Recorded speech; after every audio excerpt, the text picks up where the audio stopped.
aí galera, beleza? Como é que vocês estão? Meus amigos, eu achava que hoje seria mais um vídeo de notícias, onde nós iríamos falar sobre a filiação de Bolsonaro junto ao PL, quem estava com Bolsonaro lá, o que foi que Bolsonaro falou, falar sobre um pedaço que eu achei bem importante do discurso, onde Bolsonaro fala sobre liberdade e toca no ombro do Arthur Lira. Eu achei que hoje a gente ia falar sobre o Lula e o aceno que ele fez ontem para o Alckmin, falando que tiveram assim uma relação sensacional entre ambos. O Lula, que também ontem veio a público assumir que, caso eleito, irá interferir no preço da gasolina na canetada. A gente vai falar sobre isso, eu espero que dê tempo para falar sobre isso, mas hoje também teremos um dossiê.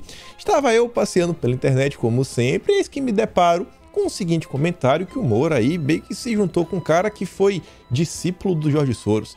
Eu achei que era brincadeira, né? Eu fui dar um Google e tem matéria até do The New York Times, talvez o jornal mais famoso do planeta, de 1999, que já apontava sobre isso. E aí vocês sabem como é que as coisas vão indo, né? A gente vai, assim, desenrolando novela e começa a aparecer um monte de informação extremamente interessante, né? E a gente vai ter que comentar bastante sobre isso.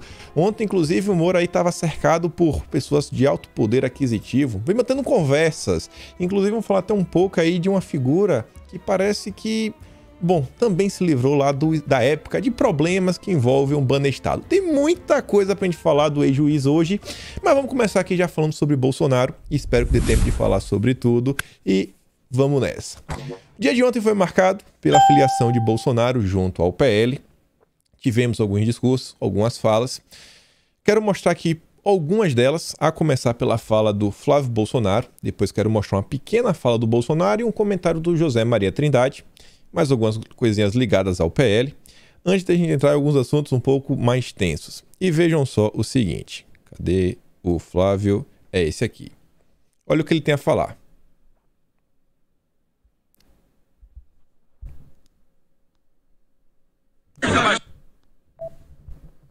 Travou, vamos botar de novo, calma. Eu acho honrado com o convite do presidente Valdemar para a gente do PL, um grande partido. E eu acho que isso é um passo fundamental para a gente concretizar o início das conversas com outros partidos, dar uma musculatura muito grande para o presidente Bolsonaro. Foram abertas todas as portas para nós, com relação à autonomia nos estados, para montar os palanques. Então, e com relação a filiações, muitos ministros que serão candidatos ou querem ser candidatos têm mandato, então não podem fazer mudança de partido agora, tem que aguardar a janela no ano que vem. Tarcísio vem pro partido? O Tarcísio é um grande quadro, né? Eu falo que é um meu amigo. porque ele tem uma visibilidade nacional que pode ser candidato a qualquer cargo em qualquer estado. Sem dúvida alguma, um grande quadro que vai continuar caminhando conosco para continuar resgatando o Brasil. Falou o Tarcísio. Tinha várias pessoas lá no dia de ontem, várias pessoas do governo, vários ministros. Diz aí que, olha só, tem pessoas que vão se filiar, mas não agora, porque ainda tem mandato, então se espera aí uma mudança, mais nomes vindo aí, seguindo o Bolsonaro dentro do PL. E o que eu achei interessante é quando o Flávio Bolsonaro diz assim que o partido está de portas abertas e que os Bolsonaros terão, né, liberdade na hora de montar os palanques estaduais. E temos as informações hoje que a gente já vinha comentando e talvez possamos confirmar mais algumas coisas. Além dessa parte, isso daqui foi um vídeo, um recorte bem pequenininho, quem fez foi a Elisa, e eu achei ele foi muito simbólico. Eu não vou dar play no vídeo, só vou dar play no áudio. E vocês podem ver, eu fiz questão de recortar o pedaço onde Bolsonaro fala, ele olha para o Lira e ele toca no ombro do Lira. E eu não acho que isso daí é de forma aleatória. Olha só o que ele disse. E dizer a vocês, já que a imprensa está aqui também, jamais, da minha parte, qualquer proposta para controlar a mídia, muito menos a mídia social. A liberdade acima de tudo. Eu vou dar play de novo do início. Eu vou explicar para vocês fazerem um exercício de imaginação. Ou então pode ir lá no Twitter. Eu vou mandar lá no Telegram. Se inscreve lá no Telegram. Eu vou mandar esse link para vocês verem com os olhos de vocês. Mas deixa eu explicar o áudio. E dizer a vocês, já que a imprensa está aqui também, jamais, da minha parte, qualquer proposta para controlar a mídia. Muito menos. Para controlar a mídia. Muito menos. Ele faz uma pequena pausa. Ele tá olhando para frente. Ele fala muito menos. Aí ele olha para o lado. Quando ele vai falar das redes sociais, ele olha para o lado, olha para o Lira, coloca a mão do Lira e diz o seguinte: mídia social. muito menos mídia social. Porque eu acho que isso aqui é uma coisa interessante. Assim, era a filiação de Bolsonaro junto ao PL. Ver o Lira sentado na mesa ao lado de Bolsonaro, no mínimo, o Bolsonaro está tentando avisar que estamos andando juntos. Somos nada aliados neste presente momento. Tem um projeto na Câmara que eu acho que é de preocupação de todas as pessoas que lutam pela liberdade e têm medo de perder a liberdade, principalmente no âmbito das redes sociais, que é a PL 2630, a famosa PL das fake news. E ele estava aí meio para ser votado e meio que parou, o Lira meio que não está com muita pressa, o Lira meio que estava querendo colocar rápido e depois o pessoal não coloca para votar agora não. Depois já apareceram aí algumas ONGs, falam, não, tem que colocar isso aqui com, sabe, para agora, com urgência, tem que votar com isso aqui com urgência. Parece aí que, não sei, espero, vendo o governo Bolsonaro, vendo que o governo recentemente, inclusive, entrou com a MP da Liberdade para tentar garantir a liberdade, eu acho que o Bolsonaro está observando o que está acontecendo. Eu acho que tem essas pautas que são bastante caras ao presidente, que ele jamais iria deixar passar, né, de qualquer jeito, sem tentar, né, se debruçar sobre o tema e tentar frear as coisas que ele considera um problema para o Brasil, coisas que atentam contra a liberdade e aquelas pautas que são benquistas, porque ele acredita que vai trazer o melhor para o Brasil, ele também vai trabalhar a favor. Então achei muito simbólico quando ele fala da questão da liberdade das redes sociais, ele faz uma pausa um pouco dramática, toca no Lira e fala, as mídias sociais também, não vamos mexer nisso daqui. E aí muito estava se comentando nas redes sociais, principalmente dentro da direita, a questão de Bolsonaro se filiar ao PL, um partido que tem o Valdemar, todo mundo conhece o pessoal do Valdemar, foi condenado na época do mensalão, cumpriu pena e tudo mais. E o José Maria Trindade, ele trouxe aqui algumas informações que eu achei bem interessantes, quero compartilhar aqui com vocês, que parece que o PL também estava nos radares nas eleições de 2018, e no final acabou o Bolsonaro se filiando ao PSL. E veja só o que o Zé tem para contar. Olha, era uma união esperada. E é a segunda vez que o presidente faz exatamente este cálculo de ir para o PL. Para a eleição, lá atrás, tudo estava certo para o presidente se filiar ao PL. Valdemar já tinha conversado, parado ali as arestas, cartão branco para o grupo do presidente Bolsonaro. Ele viajou para o Rio Grande do Sul e aí acabou definido lá e voltou e disse, olha, não vai dar certo. E ele se candidatou pelo PSL. Depois, ele mesmo me disse uma certa ocasião de que se arrependeu em não ter estruturado um grande partido. Ele estava correto no cálculo. Ele disse que elegeria pelo menos 100 deputados e ali 16 senadores. Teria, sim, eleito esses 100 deputados e é exatamente a conta que se faz agora. Unindo ali o tripé, agora que não é só a filiação que foi acertada hoje, né?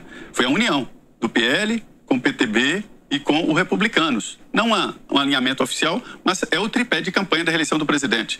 Com certeza, esses três partidos farão muito mais do que 100 deputados. Isso está certo. Então, esse ato de filiação do presidente foi muito importante. Quando ele disse que não foi uma decisão fácil, realmente não foi, é como estacionar um transatlântico num pier pequeno, num porto pequeno, e minado, cheio de barcos. Há, sim, solavancos nos outros e acomodações. Todos os partidos apresentaram dificuldades, inclusive o PL. Hoje, cerca de 5 deputados devem sair do PL. É muito pequeno o grupo de resistentes. E devem entrar ali por volta de 30. Eram 34, mas agora se falam em 30. Estão falando aí dos problemas que teve. Não é a primeira vez. Mais uma vez que a gente vem comentando, né? Não foi uma decisão de última hora que Bolsonaro tomou para o PL, até porque tem um certo tempo até as eleições. Bolsonaro poderia aguardar nada até abril, mas não, já está no partido agora.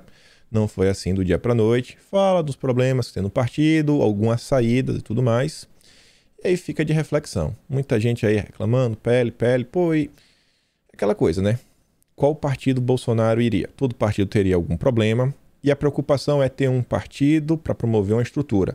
E quando o José Maria fala em PTB, na verdade ele está falando no PP. PP, PL e Republicanos. Este é o tripé que Bolsonaro vem montando para 2022.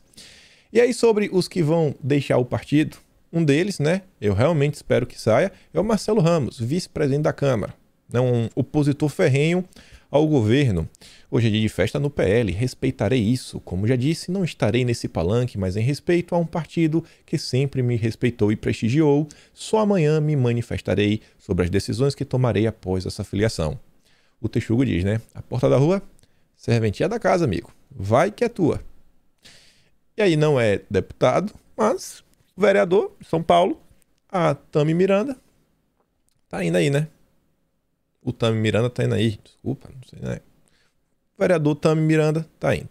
Mais um aí que vai deixar o partido. Espero que realmente tenha uma debandada e que o partido tenha a cara do presidente. Até porque ele falou por algumas vezes que esse casamento com o PL não é só assim, a gente tem um partido. Ele quer que o Valdemar tenha o mesmo discurso que ele possui. O partido ter a cara do presidente da República.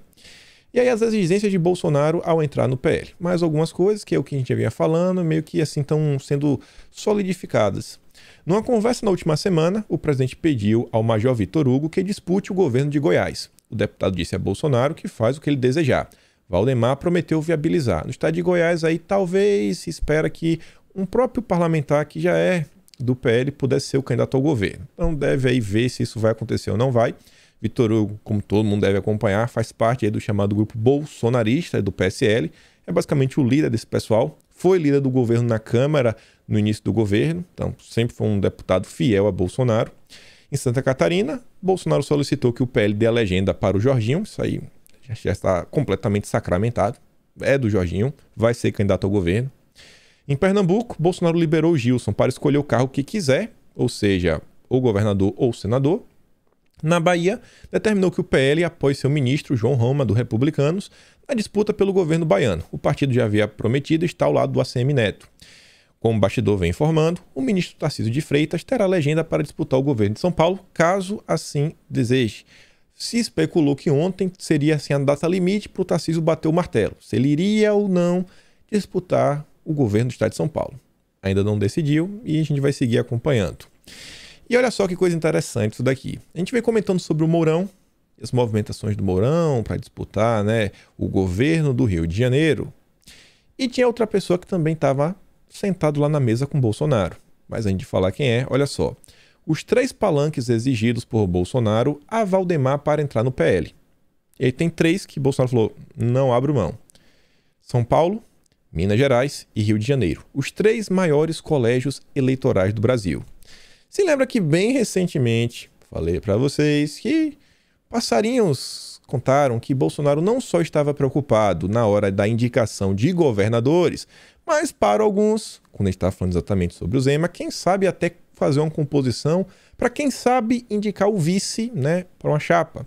E aí o Gustavo Zutti, que é da coluna do Igor Gadelha, tenta trazer assim, uma exclusividade. Já em Minas, segundo o maior colégio eleitoral, Bolsonaro disse a Valdemar que quer fechar uma aliança com o atual governador mineiro Romeu Zema.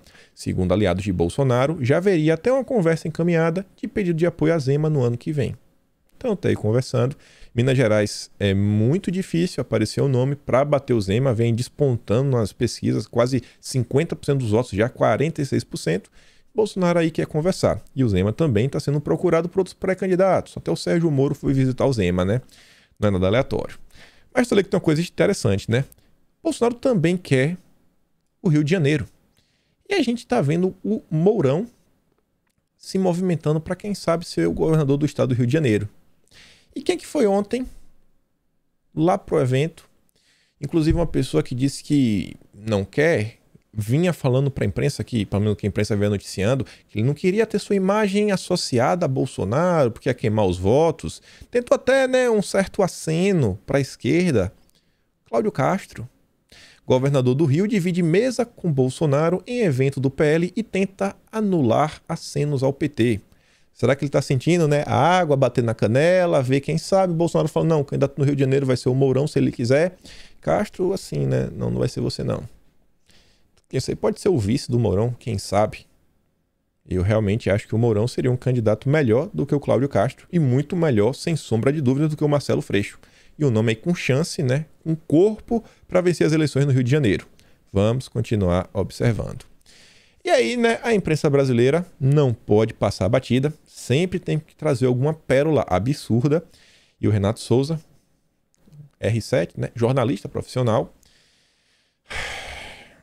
Bolsonaro foi no evento, na FAB, e os músicos estavam tocando a música do compositor alemão Wagner.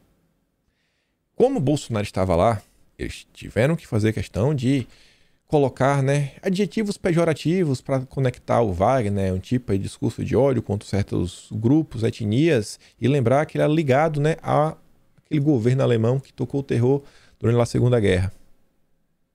Ele tem que fazer, né, tem que fazer esse gracejo. A Bárbara trouxe aqui um comentário falando o seguinte: o jornalista do R7 tenta ligar Bolsonaro aos ismos por ouvir música clássica e toma a invertida da própria militância. Eu não vou trazer as postagens da militância. Vou. O pessoal falou, cara, isso é um absurdo. O Wagner é um dos maiores compositores da música clássica, assim, de todos os tempos. Sabe? De todos os tempos. E ele tenta falar aqui, né, que o Wagner, em teoria, não gosta, assim, do povo judeu e tudo mais. E o Leonardo Coutinho fala o seguinte, ó: a orquestra da Câmara de Israel toca o Wagner. Ignorância tem remédio, viu? Mas é preciso querer tomar. Seguem 2 pílulas. E ele colocou 2 matérias, mostrando aí a orquestra de Israel tocando Wagner. Mas o jornalismo profissional brasileiro, né, gosta de problematizar. O Tom, que é maestro, fala o seguinte: esse tipo de censor palpiteiro e ignorante não hesitaria em cavar motivos para cancelar o Bach, o Mozart, o Beethoven, o Davies, Michelangelo, Shakespeare, Dante, Cervantes e qualquer outro mestre para sustentar sua narrativa ideológica. Só restarão Anitas, Vitares e Juliettes. Outra coisa aqui também que você vê, né? Igor Gadelha, jornalismo profissional, com tanta coisa para noticiar sobre o evento.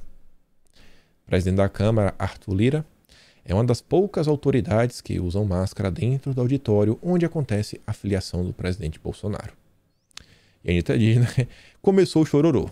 Da Daniela Mercury e da Cláudia Leite, nenhum pio.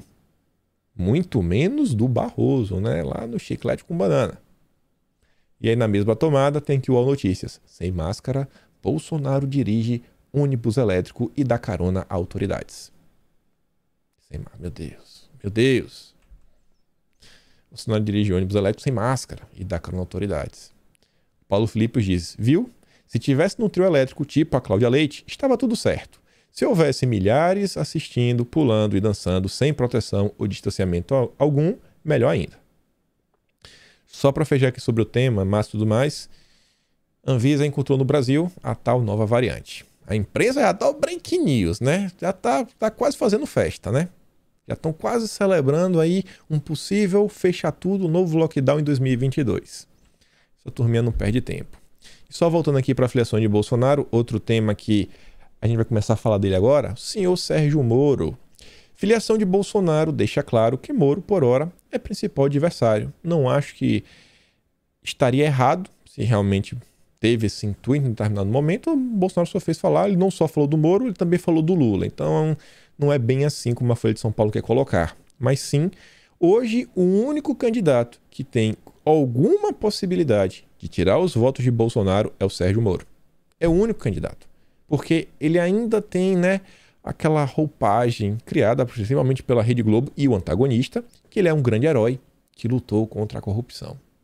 Para quem pesquisa na internet por 5, 10 minutos, sabe que não é bem assim que as coisas aconteceram. Diz lá, as cartas foram colocadas à mesa na filiação de Jair Bolsonaro na manhã desta terça-feira. Coube ao senador Flávio Bolsonaro, que também se filiou ao partido, abrir artilharia contra Sérgio Moro, ex-juiz da Lava Jato e ministro da Justiça do governo do pai por 16 meses. O recibo foi passado. É Moro, o traidor, que por ora aparenta representar o inimigo mais urgente a ser abatido, exatamente por pontuar em um eleitorado de direita muito similar e por ameaçar, no fim das contas, a ida do presidente ao segundo turno em 2022. Não acho que o Moro esteja ameaçando o Bolsonaro, mas quanto mais enfraquecido chega, pior. E a gente sabe que no Brasil sempre teve aquela tendência das pessoas quererem votar no cara que tá para ganhar só porque o cara vai ganhar. Isso não faz sentido, mas existem pessoas que no Brasil votam dessa forma. O interesse é único: desgastar Bolsonaro, desgastar o presidente. E aí vamos falar um pouquinho já, né, do senhor Sérgio Moro. Agora as coisas vão começar a ficar interessantes.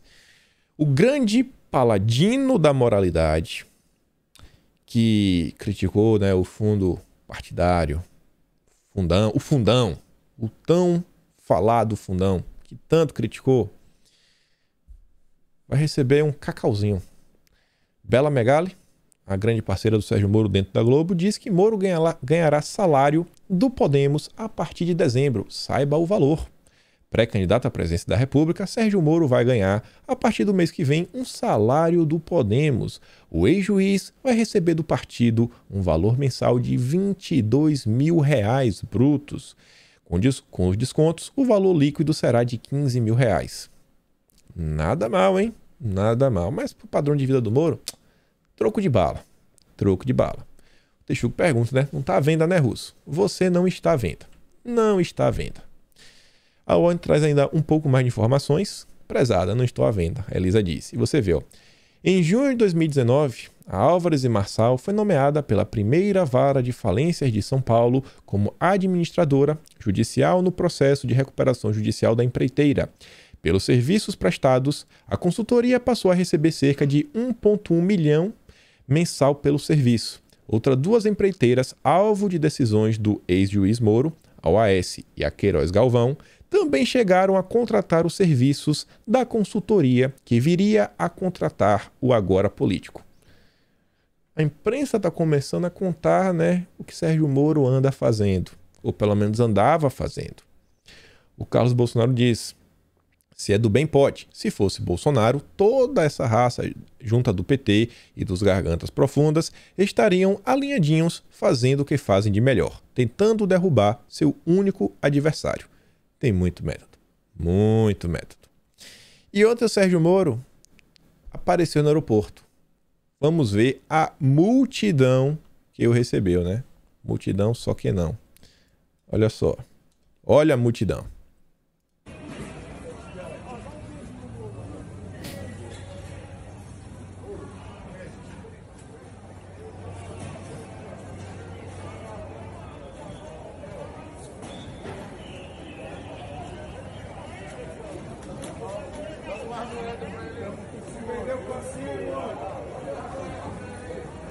Achou uma mulher, hein? Achou um apoiador.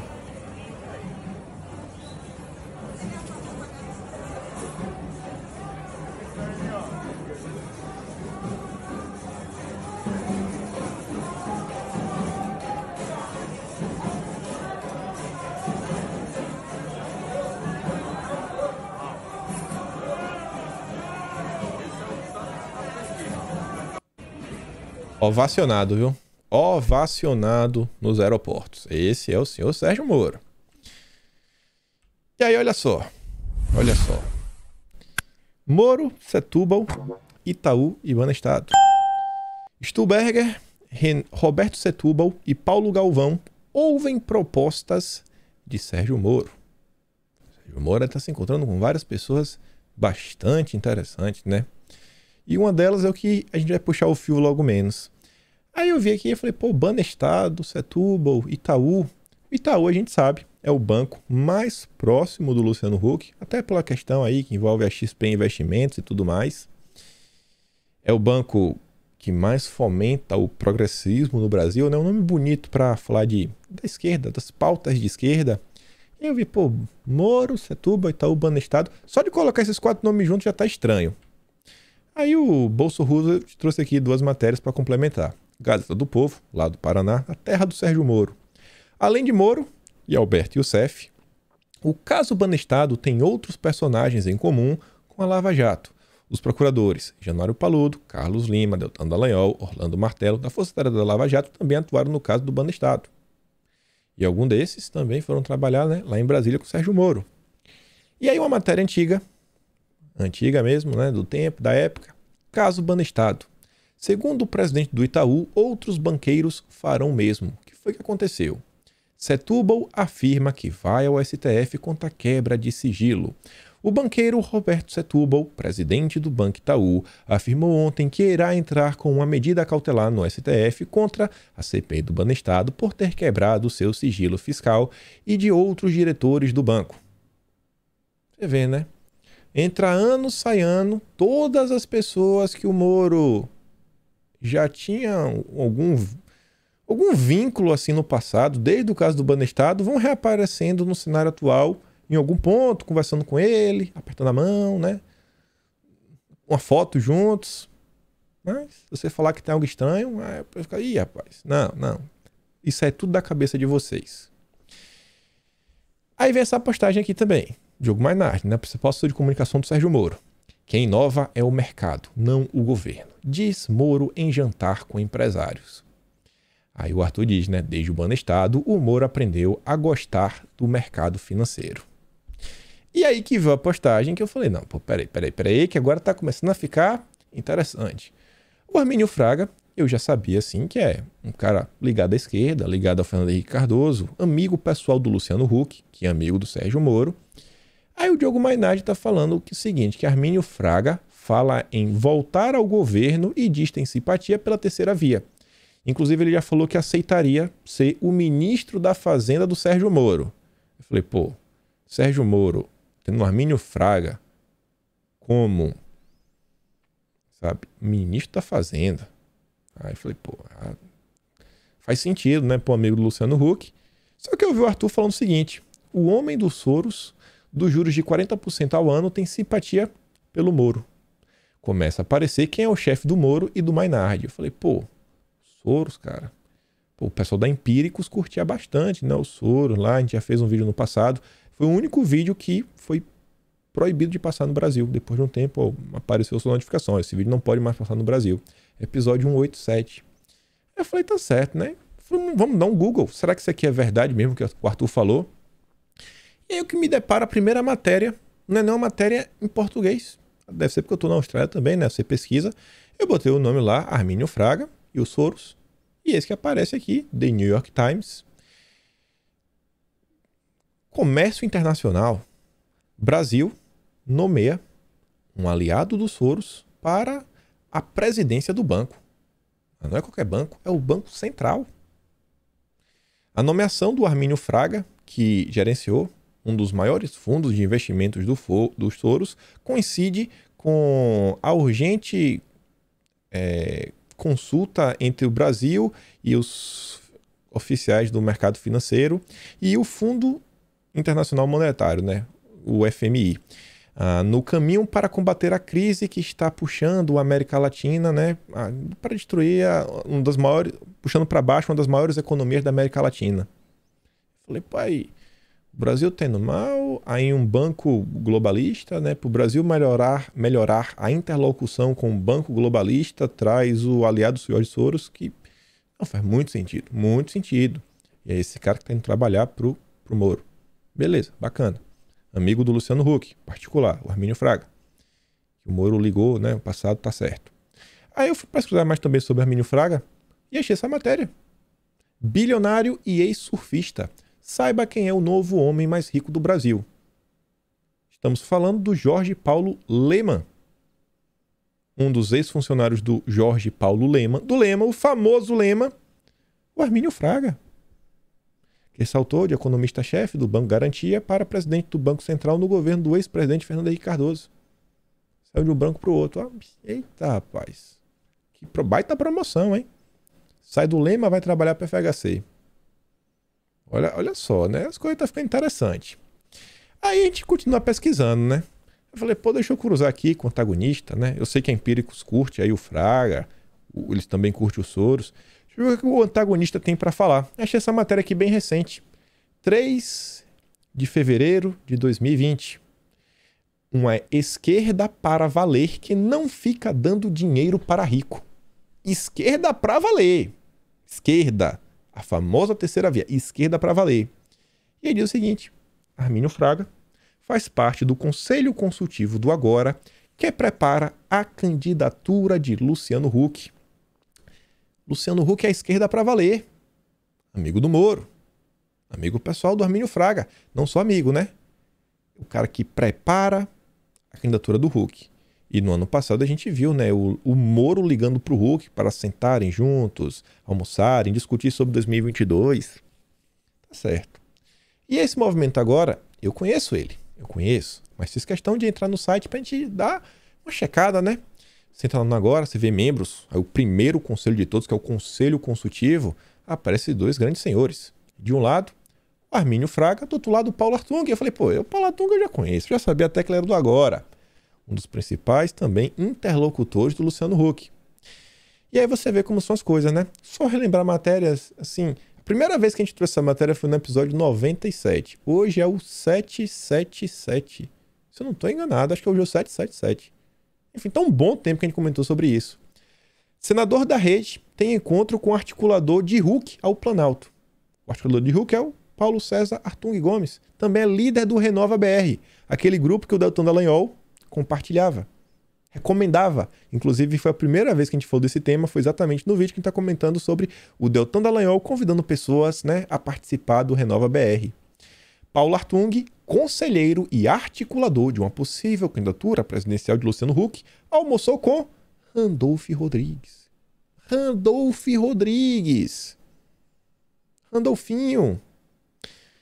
E aí o Paulo Artung, só para quem não sabe, durante o regime militar, foi membro do Partidão Comunista, o PCB, e sempre foi do PSB, Partido Socialista Brasileiro. E tem uma matéria, que na verdade é um vídeo, né? Aí eu vou deixar quem quiser assistir, procura no Google, da Globo na época.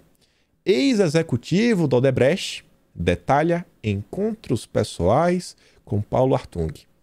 Imagina o tipo de informações, né, que a matéria contava na época sobre esse grande político brasileiro, né? Executivo do Odebrecht, detalha como foram os encontros pessoais com Odebrecht, Moro, Artung, Luciano Huck, Armínio Fraga. Tá ficando bom, tá ficando bom. E só pra conectar aqui mais uma vez, o Randolph Rodrigues, ele não é do Renova BR, mas ele é do RAPS, que é um grupo que é ligado à Fundação Lema. Parceria. Líderes da Fundação Lema acompanharão formação da RAPS. Grupo aí do senador Randolph Rodrigues. Você vê, né? Pô, Armínio, que trabalhava pro Soros e também pro FHC e que era tudo bem funcionário do Lema. Aí tá aí articulando a candidatura do Huck, que tem junto o Paulo Artung, que tá estando com o Randolph Rodrigues, que é ligado ao Lema. Rapaz, assim, as coisas se conectam de uma forma que nem um relógio suíço bate de forma tão perfeita. Isso aqui é mais bonito que relógio suíço. E o movimento agora também tem outras pessoas que eu já conheço, acho que alguns de vocês devem lembrar, mas antes da gente mostrar elas, só para relembrar rapidinho, a gente falou isso aqui bem rápido nos últimos dias, Luciano Huck liga para Sérgio Moro em meio à tensão do governo Bolsonaro. Assim que o Moro sai do governo, o Huck bate o fio para ele, para bater um papo, saber como é que o Moro estava, se está tudo bem. Sérgio Moro teve um almoço secreto com Luciano Huck dias após prender o Lula em 2018. São amigos de longa data. Moro e Huck negociam aliança eleitoral para a disputa da presidência em 2022. Isso aqui foi em novembro do ano passado e foi o Moro. O convite para o encontro partiu do Sérgio Moro. E o Huck foi lá em Curitiba, teve um almoço, 3 horas juntos, comendo na varanda, né, com certeza com uma bela vista. E por fim, uma matéria bem recente que Moro avisou para o Huck que seria candidato antes de se filiar ao Podemos. Antes de se filiar, pô, o Moro liga, Huck, eu posso ir, a Globo permite que eu seja o candidato? Eu realmente sou o candidato da Rede Globo? Sim, pô, você é o candidato da Rede Globo. Relaxe que você tá com a gente, tá fechado. Domingão com o Moro, né? Fantástico do Moro. Jornal Nacional do Moro. É Sérgio Moro pra dentro. E aí, só para lembrar aqui também, né? Luciano Huck, junto com o Santos Cruz, que a gente comentou dele bastante nesses últimos dias, que tá aí junto com o Podemos, é um dos interlocutores do Moro junto aos militares. E a gente vai voltar a falar do movimento agora a partir dessa foto. O general Luiz Santos Cruz, né? Com a Ilona Zabor. Isso logo no início do governo. Levou a Ilona Zabor para dentro do governo antes do Moro nomeá-la. O Moro nomeou a Ilona Zabor. E a gente vai voltar para o movimento agora. Mas antes, presta atenção, não nessa foto, que vocês já viram várias vezes, mas o local dessa foto. O famoso Fórum Econômico Mundial. Aquela galera que traz o falo de um tal do grande R. Você não vai ter nada e você vai ser feliz. Já ouviu isso daí? Vocês lembram quando o Fábio Van Garten, foi o Fábio Van Garten ou foi o André Porciúncula? Ou foi quando o Fábio Van Garten foi, ou foi quando o André Porciúncula foi lá no Pânico, o Emílio falou assim, pô, o Moro tá demais. O Moro tá tentando vender uma tal aí de economia verde, economia... Ih, rapaz, essa economia verde aí é o maior problema. Essas pautas de esquerda não dão certo. Por que eu tô falando isso daí? Esse fórum econômico aí, bem conhecido, Ilona Zabor. Ilona Zabor, que inclusive estava agora no COP, né, nesses eventos muito bonitinhos, usando o Instagram do Luciano Huck. Ele cedeu para ela, não, usa lá, vamos divulgar suas ações. E aí, vejam só. Esse mesmo fórum, lá o grande R, não pode falar esse nome. O Plano Mundial para impor o capitalismo verde. exatamente o que Sérgio Moro defende. Olha o plano de fundo, igualzinho, hein? Igualzinho. Esse cara aqui também não... só pode falar o primeiro nome, é Klaus. O segundo nome não pode falar, se falar os dois, não pode. O Klaus, o famoso Klaus. Aí vejam só, você volta lá no Movimento Agora, quem também faz parte, eu sei disso, a Ilona Zabó. A Ilona Zabó também é membro desse grupo. Quem que a gente estava falando recentemente que poderia ser o vice do Sérgio Moro caso vencesse as prévias do PSDB, seria quase como uma certeza? Eduardo Leite. Acho que todo mundo sabe os vínculos do Eduardo Leite com a família Gereissati, não só o Tasso, mas a família Gereissati, né? Família, rapaz muito bonzinho, né? Tem uns vínculos assim muito fortes. E outro membro do Conselho de Administração do Movimento Agora é o Carlos Gereissati Filho. Tasso Gereissati, família Gereissati. E você vê, em 2007, foi eleito como Young Global Leader, o jovem líder global, título concedido pelo Fórum Econômico Mundial, que o Moro está lá com a Ilona. Outra pessoa do Conselho de Administração, Leandro Machado, também jovem líder global pelo Fórum Econômico.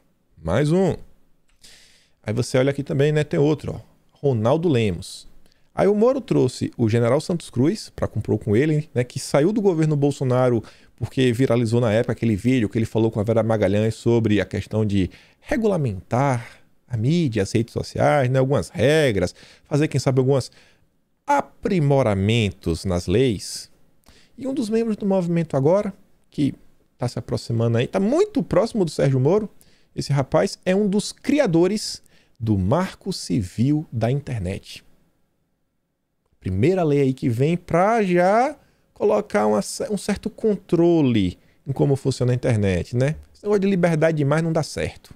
E também é um jovem líder global pelo Fórum Econômico Mundial. Isso parece muito estranho, né? Todos amigos do Sérgio Moro. E só para fechar, para mostrar que as portas para ser parceiro do João Dória não estão fechadas, quem sabe o Moro vir de vice, ou Dória vir de vice do Moro, o Klaus, o pai aí dessa agenda do grande R, ele tem um livro que é aplicando a quarta revolução industrial, que seria, sabe, você não vai ter nada, você vai ser bastante feliz. Sabe quem escreveu o prefácio desse livro? Além do Satya Nadella, que é o CEO da Microsoft, o nosso glorioso João Dória, empresário e prefeito de São Paulo. Na época, né? Hoje é governador. Você vê, né? As coisas se conectam assim que a gente tenta falar, não, pô, não. Esse pessoal aqui, sei lá, estão unidos pelas pautas, né? Não tem nada por trás, não tem nenhum... Não, é porque eles pensam de forma similar. Mas quanto mais você cava, mais você vê que a galera, né, tem uma certa relação de longas datas. O amigo do amigo de Moro, também amigo dele. Aí a gente está encontrando o verdadeiro amigo do amigo, tá ali, né? Esse Sérgio Moro é demais.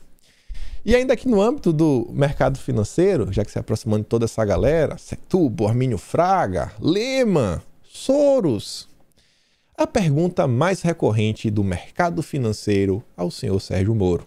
Numa série de conversas de Moro com o mercado financeiro nos últimos dias, a pergunta mais recorrente feita por investidores e empresários ao ex-juiz da Lava Jato é de como ele conseguirá ter governabilidade para presidir o Brasil. E aí, Moro, vai governar o Brasil como, se for eleito? Ao responder às perguntas do mercado, o ex-juiz tem dito estar dialogando com outros partidos e que é importante as legendas se sentirem contempladas no futuro governo. Segundo relatos, Moro afirma não ter resistência em indicar nomes da política para cargos no governo, desde que tenham preparo e projeto para as funções. Moro já está loteando os cargos e nem venceu, mas já está fazendo rateio. Há um ano das eleições, Moro já está se colocando a favor de ratear os cargos. Né, Moro? Rapaz, este é o grande paladino da moralidade. O cara que falou que com ele não. É tudo em nome de um projeto de país, esse negócio de... Não, comigo não. Jamais. Jamais. Vocês acham mesmo que o Moro tem alguma... Pelo amor de Deus. O Moro é igual o Lula. Votar no Moro é votar no Lula. É a mesma coisa. A diferença é que o Lula não é uma surpresa, né? Não vai ser surpresa para algumas pessoas inocentes. que acreditam nas narrativas da Rede Globo. E aí, chegando já aqui quase ao fim das questões ligadas ao Moro, Caio Junqueira diz que o Moro busca se descolar da terceira via e se consolidar como o anti-Lula. Peraí, ele está se juntando com pessoas da esquerda para valer, que o próprio antagonista diz, pessoas ligadas ao Lema, ao Soros, ao Luciano Huck, ao Renova BR, o Paulo, pessoas muito próximas ao Paulo Artung, muito próximas, que era do Partido Comunista, o Podemos aí conversando com o Cidadania, quem sabe construir uma federação, sendo que o Cidadania era o PPS, que o PPS é o Partido Foro de São Paulo, o Moro foi Podemos, que a família Abreu é dona do partido, e um dos tios da Renata tinha um hotel em Brasília que em 2013 ofereceu pro Disseu um emprego como gerente, 20 mil reais para ele poder progredir pro regime semiaberto. E esse é o cara esse é o anti-Lula, né? O general Santos Cruz, que falou em regulamentar as mídias, o cara lá do Marco Civil da Internet, movimento agora. Esse é o anti-Lula? É sério mesmo? Esse cara aqui é o anti-Lula? Tá difícil de engolir, né? Talvez, se você assistir bastante a Globo, ler muito o antagonista, é capaz de acreditar. A Elisa diz, ué, já regou? Volta aqui, Moro. Agora que as redes sociais estão mostrando a sua biografia não autorizada, aquela que a Globo não divulga, você vai embora. Não sabe jogar, não desce para o play. Falando em biografia, lá vem lá o Rômulo, vez outra traz que uma postagem desse cara, um cara de esquerda mesmo, esquerda, raiz. Ele traz uma postagem do Guilherme Lemos, eu pesquisei um perfil, o cara também é de esquerda. E aí o cara coloca assim, ó, Psy, quack. O Rômulo diz, ó, será que assim, desenhado, o pessoal entende o que vai cantar a maquininha em outubro? Sinceramente, vejo muito mais lucidez sobre o jogo sendo jogado em alguns influenciadores bolsonaristas do que em todos os do PT e ciristas juntos. É uma dose. Os bolsonaristas estão sendo mais honestos em mostrar que o Moro e o Lula são a mesma coisa do que os próprios petistas. A esquerda não tá... A esquerda está ajudando o Moro. Gente, o Sérgio Moro está divulgando o livro do Lula. O cara coloca uma foto que você vê claramente que a pilha do livro do Lula está menor. Por quê? Porque ele está vendendo. Pilha grande é livro que não vende. O livro do Lula está vendendo. Está vendendo. Inclusive tem uma tiragem de cópias muito maior. Juntos, um do lado do outro. Estamos juntos. Olha a simbologia dessa foto. Estamos lado a lado. Eu e o Lula. Lado a lado. Só que o Lula vende mais. Olha a simbologia dessa foto. Estamos juntos na prateleira para quem quiser comprar. Se bem que ele falou que, prezada, não estou à venda, né? Enfim, o livro dele está à venda. Será que esse livro ele realmente escreveu? Ou foi igual o livro da Joyce, que depois se descobriu que foi escrito pelo Pedro Zambarda, um petista que escreve no Diário do Centro do Mundo, fez todas as entrevistas com Luciano Ayan? Esse é o anti-Lula? Não dá, né? Não dá. Renato ainda traz um pequeno resumo. As exclusividades do currículo de combate à corrupção do Moro são... Isso aqui é a biografia, né? A biografia proibida, né? A não oficial. Aqui não está divulgada aí nas bancas. O grande juiz tem no currículo um banestado, um doleiro de estimação, um PSDB para não melindrar. Inclusive, pô, foi uma grande contribuição do Moro para o Brasil ensinar essa palavra, melindrar. Ninguém usa, só o Sérgio Moro. Um procurador milionário e empreendedor, um Álvares e Marçal, um Maynard e um mamateiro de 8 milhões, padrão Moro de moralidade. E o Fios ainda fala um pouco sobre Moro, aqui a gente já mudando de assunto. Falando aqui da questão que envolve, na verdade, PEC dos precatórios. Deixa eu procurar aqui o vídeo. Olha só. Vendo aí o presidente do Congresso, do Senado, responsavelmente, com a compreensão bastante clara do problema, dizendo não é possível manter esta bomba armada porque inviabiliza a administração pública no Brasil. Inviabiliza, né, torna insolvente a administração pública. É mais do que furar teto isso, né? Então eu quero destacar, eu quero mostrar que pelo menos desse ponto de vista de crítica aqui, nós estamos interessados em ações responsáveis. Não interessa o nome, sobrenome, a sigla, o escudinho partidário, ideológico, não interessa, né? Então, parabéns à postura do senador Rodrigo Pacheco, nessa matéria muito importante, que tem, aí alguém pode dizer, não, mas essa aí já são favas contadas, isso aí todo mundo já concordou. Não, senhores, isso aí começou com Paulo Guedes perambulando sozinho para mostrar ao país que havia uma bomba, como é que ele chamou? Não lembro mais, um furacão, uma tormenta, um negócio Meteoro, assim. né? O Meteoro, exatamente. Vitor Brown sabe tudo. Premiado Vitor Brown. Era o Meteoro. Então, isso começou, Vitor, com o Paulo Guedes. Nós, inclusive, ouvimos o Paulo Guedes aqui nos Pingos. Ele estava sozinho no começo disso, dizendo, olha, isso inviabiliza. Procure a entrevista nos Pingos nos Is. E, no entanto, o ministro Paulo Guedes, que é um bom político também, foi ao STF, foi ao Congresso, sem bravatas, mostrando o que estava em jogo. Os economistas liberaloides, que desistiram da sua responsabilidade pelo país, ficaram aí com carinha de nojo, como tem sempre estado, para ficar na religião anti-bolsonarista, aquela conversa fiada, na qual entrou, por exemplo, o Sérgio Moro, né?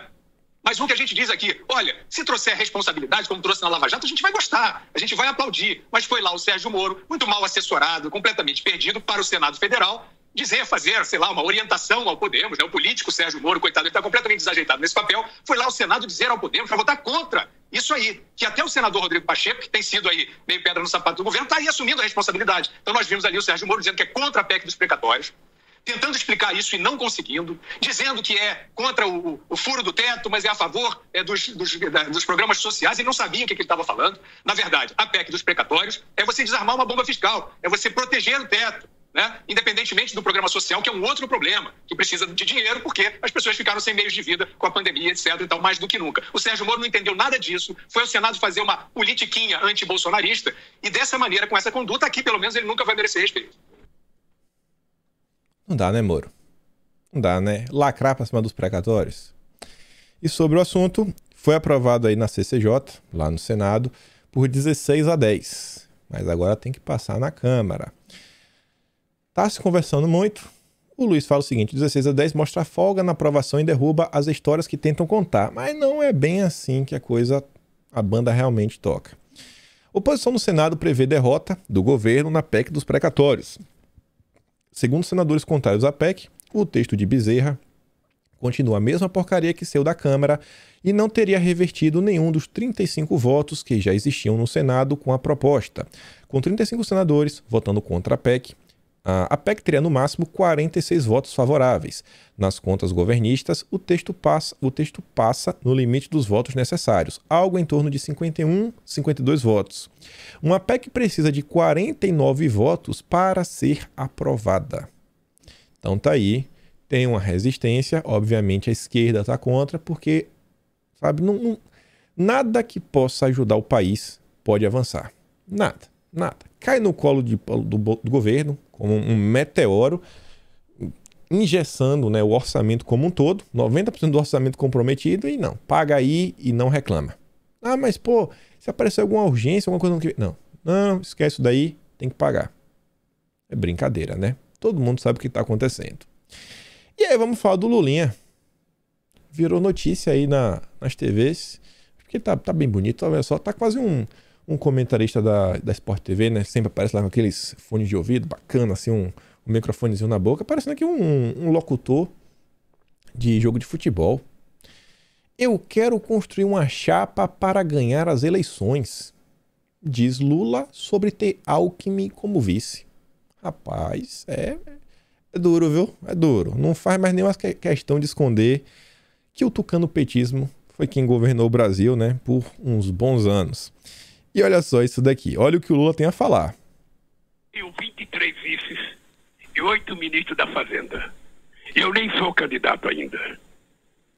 Veja, quando eu fui presidente da República, eu tive uma extraordinária relação com o Alckmin. Extraordinária.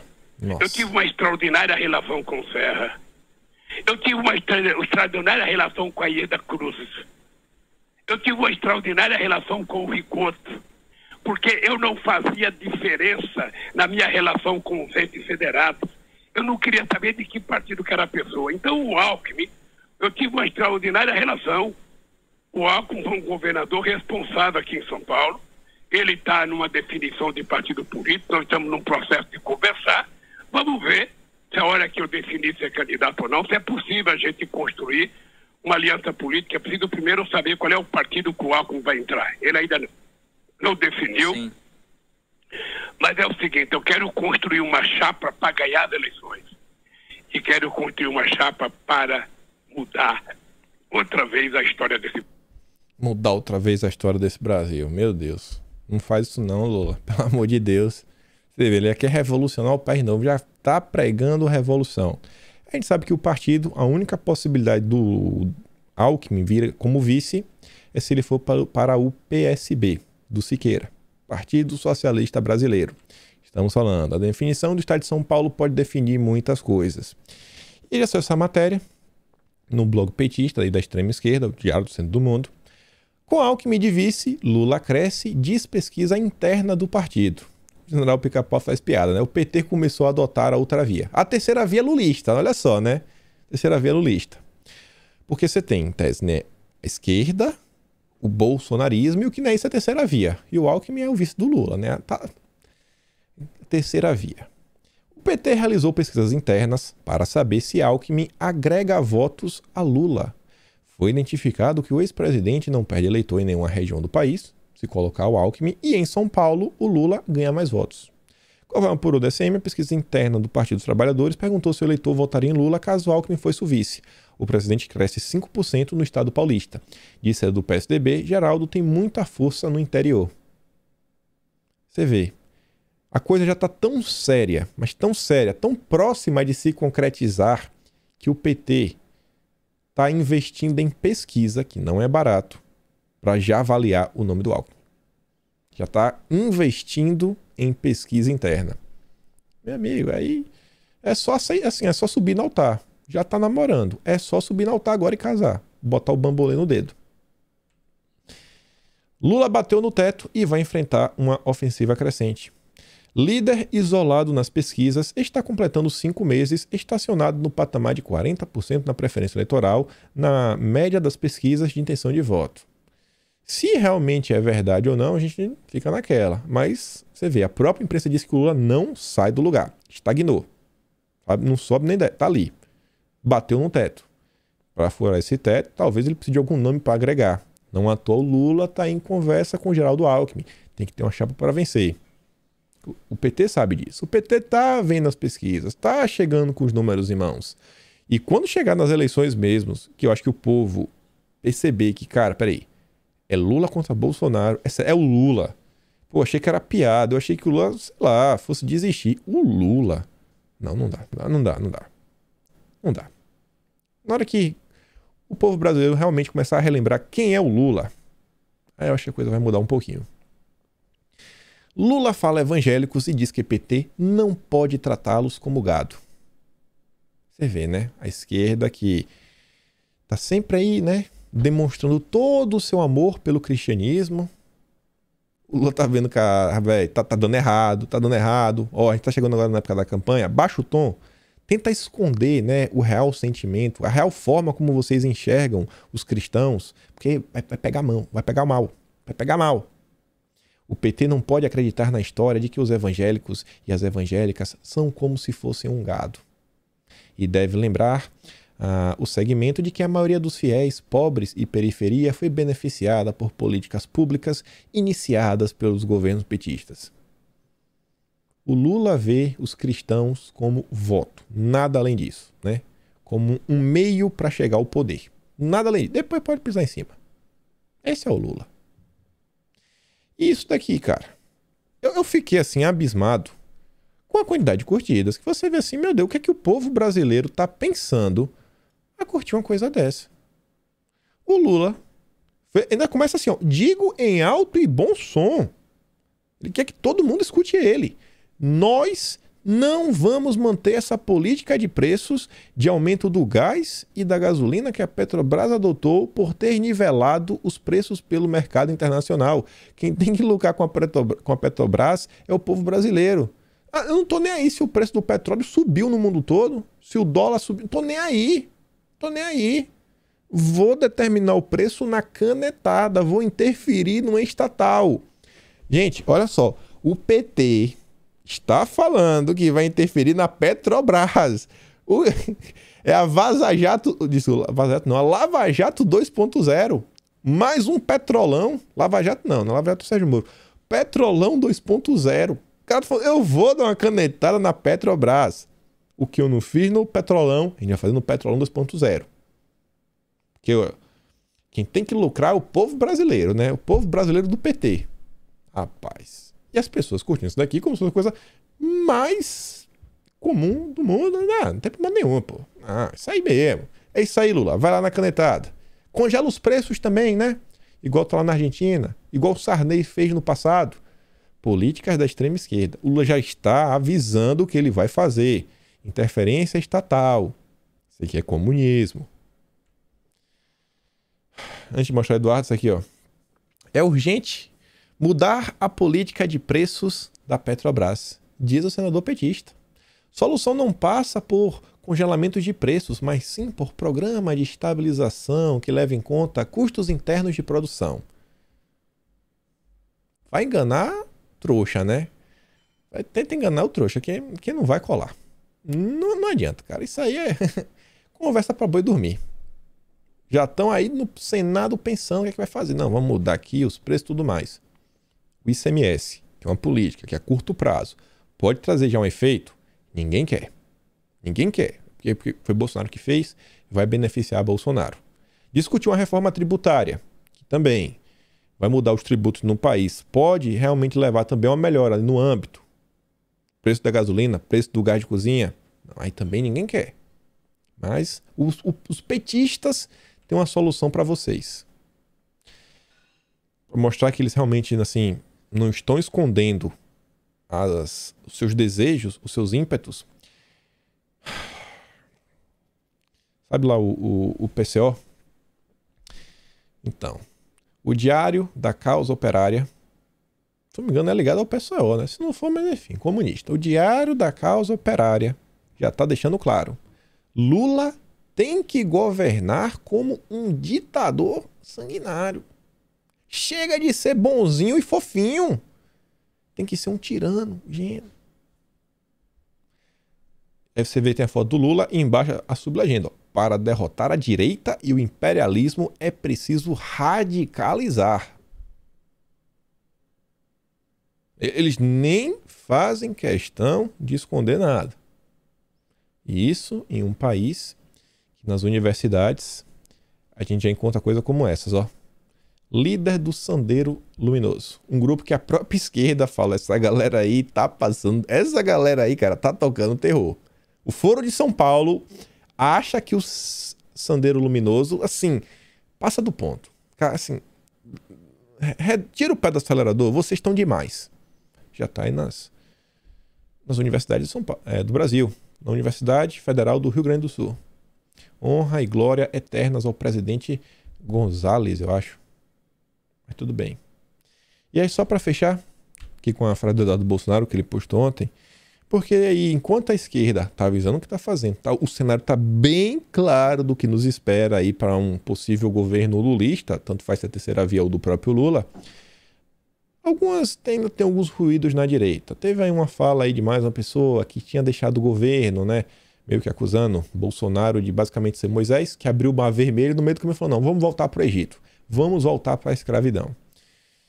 E aí o Eduardo Bolsonaro, ele comenta o seguinte: pessoas que não teriam destaque algum no cenário político, se não fosse Bolsonaro, hoje palpitam contra o governo. Se tivessem vergonha na cara, trilhariam seus próprios caminhos. Não sei aonde querem chegar com isso, mas todos sabemos os tipos de pessoas que estão adorando. A gente vem vendo algumas movimentações na direita que realmente só estão impactando, gerando assim distúrbio nas redes sociais. Quem gosta do presidente sai em sua defesa. E aí tem aquela galera da crítica construtiva que pega isso para continuar atacando o governo. Enquanto isso, ninguém está falando dos amigos do Moro, né? Ninguém está falando do Lula. Essa questão mesmo da Petrobras, da interferência da Petrobras, eu vi e falei, cara, eu vou ficar aqui quieto. Deixa eu ver se isso daqui cresce aqui dentro da bolha da direita. Ninguém falou nada. Gente, assim... Que bom que Bolsonaro está resolvendo as coisas do partido já agora, para ter tempo, para se planejar. E a gente ainda tem tempo de, cara, bota a cabeça no lugar e vamos olhar para o que importa. Tem muita coisa acontecendo. Enfim, ficamos por aqui. Lembre daquela curtida, daquela compartilhada, compartilhe. Se não for você compartilhando, não vamos chegar a nenhum lugar. Se você curte meu trabalho, considere se tornar membro do canal ou me apoiar através lá do Patreon. O link está aqui sempre na descrição. Segue lá no Telegram, vou mandar o vídeo do Bolsonaro lá falando do Lira, sobre a questão de não ele ser completamente a favor da liberdade. E a gente se vê amanhã. Aquele grande beijo, abraço, tamo juntos e valeu, meus amigos. Fui!